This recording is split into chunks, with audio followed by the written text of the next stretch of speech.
Around the world, we have seen horrific acts of terrorism, most recently Brussels, as well as what happened in Pakistan. With recent attacks all over the world, ISIS has given the religion of Islam a bad name, but Quinnipiac's Muslim Student Association is working to change that. In the news, you'll see a lot of negative things about Islam and how it's portrayed.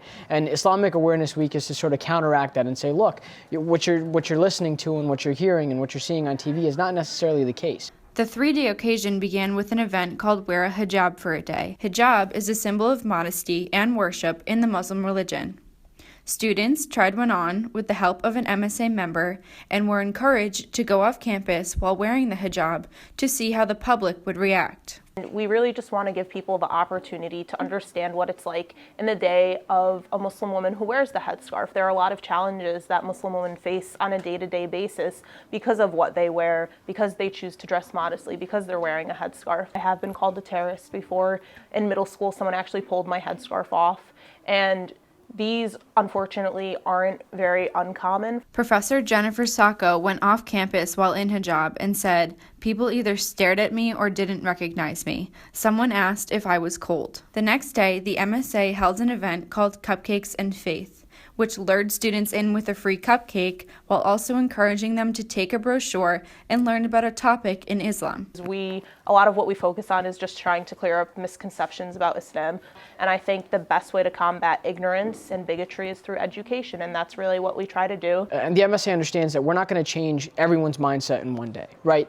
So all we're trying to do is get maybe 1 or 2 people to say, you know what, Islam is not actually like what I'm seeing and reading and hearing on TV. It's more like this, and it represents this, and these are the values. And it's about spreading peace. It's about spreading love. It's about loving your neighbor. Love thy neighbor.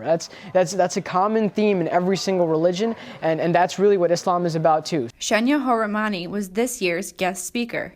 Not long ago, she was planning on going to medical school, but realized that ever since 9/11, many people didn't fully understand Islam. I've had friends, close friends, who have been beaten up, who've been spat on, who've had things thrown at them, and I realized that if I wanted to change how Islam is viewed and how Muslims are viewed, then I need to do it myself, and so studying it and being as educated as possible on it would be the best way. As an Islamic studies major, Shania strives to break down stereotypes about women in Islam. Actually, a huge tenet of our faith is that there is no compulsion in religion. That's stated in our holy book, the Quran. So no one can force anyone to do anything, much less force a woman to wear hijab or force a woman to do something she doesn't want to do. It's quite the opposite. And so it's frustrating as, Muslim woman who's educated and who is self-employed and independent to constantly be looked at like I'm somehow a puppet of, the men in my life or something like that. Ayah, Ali, and Shania all say that the public has been incorrectly focused on what to do about Muslims instead of what to do about ISIS. Islamism is our enemy. I will not apologize for ISIS because ISIS has nothing to do with me. I don't know who they are. I don't know what they do. They follow none of the Islamic tenets they're supposed to follow.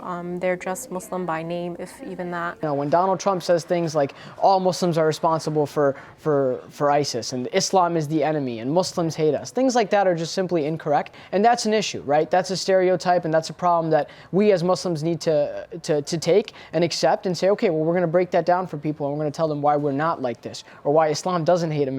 Muslims have so much to offer this country and this culture and society, and when you demonize them, then you diminish their role and their contribution. So I just want them to see Muslims as normal people, not better, not like worse, just normal people because that's what they are. Janelle Cadigan, Q30 News.